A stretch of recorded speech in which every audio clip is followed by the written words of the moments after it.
Siapa sangka di Bandar Lampung ternyata punya kafe dengan pemandangan secakep ini. Apalagi kalau sore dengan view sunset, lampu-lampu kota, dan laut yang kelihatan jelas banget dari atas ini. Sekarang ini gua lagi ada di Hutan Jati Coffee Camping. Lokasinya cuma 20 menit dari pusat kota Bandar Lampung. Tapi suasana di sini itu tenang banget, berasa jauh dari kota. Tempatnya itu luas banget, ada berbagai macam spot mulai dari semi outdoor dan juga ada outdoornya. Kalau mau kesini gua saranin waktu sore sih, apalagi kalau dapet sunset, bakalan cakep banget.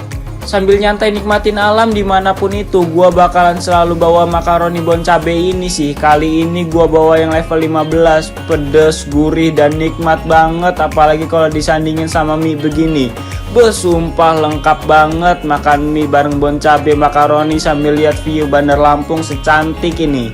Gas lah buruan kamu orang nongkrong di sini sambil ditemenin sama makaroni bon cabe biar nongkrong kamu orang jadi makin lebih nikmat.